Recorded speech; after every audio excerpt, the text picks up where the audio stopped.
Assalamualaikum warahmatullahi wabarakatuh. Apa kabar anak-anak? Semoga kita senantiasa dalam keadaan sehat serta dilindungi Allah Subhanahu wa taala. Pelajaran yang akan kita bahas pada hari ini sudah sampai pada bab 4, yaitu materi kita tentang zakat fitrah dan zakat mal. Sudah sering kita laksanakan zakat fitrah setiap tahun ya. Mungkin ada yang belum tahu pengertiannya apa, tapi selalu kita lakukan. Nah, akan kita bahas pada slide berikutnya. Kita membahas tentang ibadah zakat. Zakat sendiri merupakan salah satu rukun Islam. Yang akan kita bahas yang pertama adalah makna dan dalil zakat. Kemudian macam-macam zakat, ketentuan zakat, serta pelaksanaan zakat. Nah, makna dan dalil zakat itu terdapat pada apa? Maknanya apa? Makna dari zakat sendiri adalah berkah, tumbuh, bersih, baik, dan bertambah. Kemudian untuk dalilnya, dalil zakat terdapat dalam Quran Surah At-Taubah ayat 103. Bunyinya seperti apa ayatnya? A'udzu billahi minasyaitonir rajim. Bismillahirrahmanirrahim. Khudh min amwalihim shadaqatan tutahhiruhum wa tuzakkihim biha wa shalli 'alaihim inna sholataka sakanul lahum wallahu sami'un 'alim. Quran Surah At-Taubah ayat 103, yang artinya, ambillah zakat dari harta mereka guna membersihkan dan menyucikan mereka, dan berdoalah untuk mereka, sesungguhnya doamu itu menumbuhkan ketentraman jiwa bagi mereka. Allah Maha mendengar, Maha mengetahui. Nah, bisa dilihat nanti di dalam Qurannya masing-masing surah At-Taubah ayat 103. Kemudian macam-macam zakat. Jadi mungkin selama ini yang kita ketahui zakat itu yang sering kita dengar adalah zakat fitrah. Nah, padahal zakat itu ada dua, zakat fitrah dan juga zakat mal. Mal itu artinya harta, berarti zakat harta. Nah, zakat mal sendiri nanti juga terbagi menjadi beberapa bagian lagi. Yang termasuk zakat mal itu meliputi kekayaan, perniagaan, hewan ternak, serta hasil pertanian. Untuk yang ketiga, poin ketiga, ketentuan zakat. Nanti akan kita bahas syarat wajib atau syarat orang yang wajib berzakat. Kemudian syarat sah zakat, syarat harta yang wajib dizakati, kemudian penerima zakat. Nah, yang poin keempat, pelaksanaan zakat. Nanti kita akan bahas waktunya, kemudian tata cara, dan juga pengelolaan. Untuk pertemuan kali ini yang akan kita bahas terlebih dahulu adalah terkait zakat fitrah. Apa sih pengertian zakat fitrah itu? Zakat fitrah secara bahasa artinya adalah zakat kesucian. Fitrah atau fitri maknanya adalah suci. Maksudnya apa? Maksudnya adalah zakat untuk kesucian diri kita. Mungkin kita selama ini mempunyai banyak dosa sehingga harus kita sucikan jiwa kita dengan berzakat. Kemudian secara istilah. Nah, secara istilah zakat adalah yang wajib dikeluarkan setiap jiwa atau orang yang mukmin di bulan Ramadan.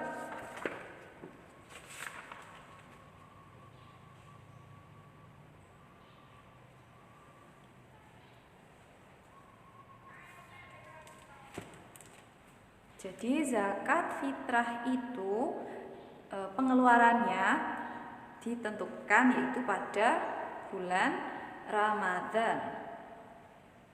Selanjutnya syarat-syarat muzaki, tahu orang yang mengeluarkan zakat. Yang pertama, haruslah beragama Islam atau Muslim. Yang kedua, mengalami kehidupan di bulan Ramadan. Jadi selama bulan Ramadan itu kita masih hidup. Kemudian yang ketiga, mampu membayar zakat. Orang yang tidak mampu membayar zakat berarti tidak wajib membayar zakat. Kemudian rukun zakat fitrah. Rukun itu apa? Rukun itu adalah sesuatu yang harus kita lakukan pada saat kita melakukan hal tersebut. Yang pertama adalah niat. Niat itu wajib ya, harus, karena segala sesuatu harus diniati, harus ada niatnya. Kemudian yang kedua adanya muzaki. Muzaki itu adalah bahasa Arab yang berasal dari kata zaka. Yang kalau muzaki artinya orang yang berzakat. Kemudian yang ketiga adanya mustahik atau orang yang menerima zakat fitrah. Dan yang keempat adanya harta yang dipergunakan untuk berzakat fitrah. Nah, untuk waktunya, waktu zakat fitrah terbagi menjadi 3. Yang pertama waktu takjil. Apa itu waktu takjil? Waktu takjil adalah waktu yang pembayaran zakat dilakukan sejak bulan Ramadan tiba hingga hari terakhir bulan Ramadan. Berarti hari terakhir bulan Ramadan, hari ini Ramadan, besok itu adalah Idul Fitri atau Idul Adha. Nah, itu yang dimaksud hari terakhir bulan Ramadan. Kemudian yang kedua waktu wajib. Waktu wajib membayar zakat yaitu semenjak matahari terbenam. Itu waktu matahari terbenam berarti menunjukkan waktu salat maghrib sampai sebelum salat subuh di akhir bulan Ramadan. Nah, berarti malam hari raya Idul Fitri itu waktu wajib membayar zakat. Yang ketiga waktu lebih utama atau bahasa Arabnya afdol. Waktu afdol atau waktu lebih utama yaitu sejak selesai salat subuh sampai sebelum pelaksanaan salat Idul Fitri. Nah, jadi waktu zakat fitrah terbagi menjadi 3, boleh dilaksanakan pada waktu takjil, waktu wajib maupun waktu lebih utama. Slide selanjutnya, niat zakat fitrah.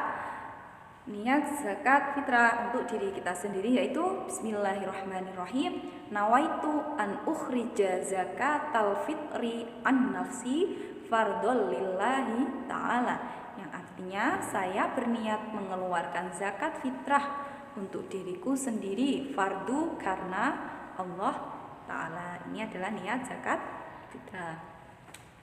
Nah, yang terakhir adalah hikmah pelaksanaan ibadah zakat. Segala sesuatu pasti ada hikmahnya, termasuk ibadah zakat. Kira-kira hikmah apa saja yang bisa kita petik? Yang pertama untuk diri kita sendiri, kemudian hikmah untuk kehidupan beragama, dan yang ketiga kehidupan berbangsa dan bernegara. Kira-kira untuk diri sendiri dulu, apa yang bisa kita petik hikmahnya? Yaitu menjalankan syariat Islam dalam kehidupan. Tentu saja ya, ketika kita membayar zakat berarti kita sudah melakukan atau menjalankan syariat Islam dalam kehidupan kita. Kemudian menjadi hamba yang taat. Ketika Allah memerintahkan sesuatu kepada kita dan kita melaksanakannya, insya Allah kita termasuk orang yang taat atau patuh terhadap perintah Sang Pencipta, yaitu Allah Subhanahu wa Ta'ala. Kemudian yang ketiga, menyucikan harta.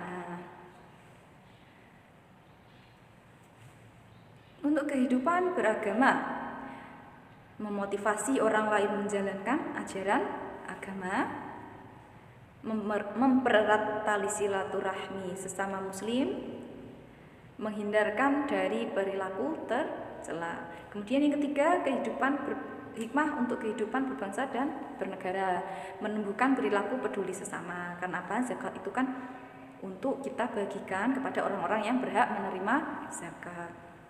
Kemudian membantu meningkatkan kesejahteraan rakyat dan mengurangi kemiskinan. Ketika banyak orang yang tidak mampu, kita beri zakat, maka hidup orang-orang tersebut insya Allah terbantu akan zakat yang sudah kita berikan. 8 golongan orang yang berhak menerima zakat.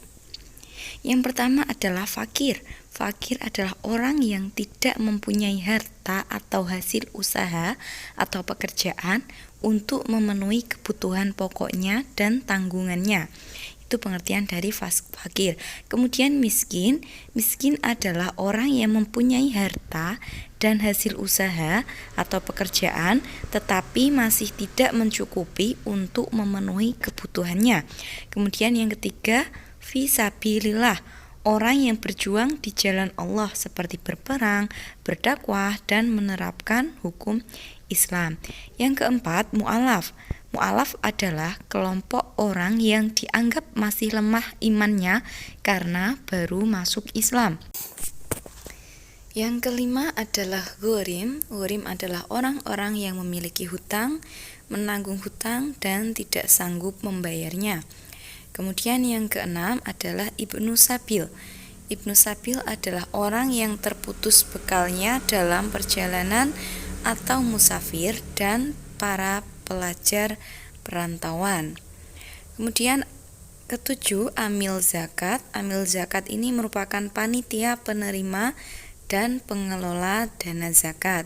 Dan yang kedelapan adalah rikob. Rikob adalah hamba sahaya atau budak. Demikian adalah 8 orang atau mustahik zakat, orang yang berhak menerima zakat.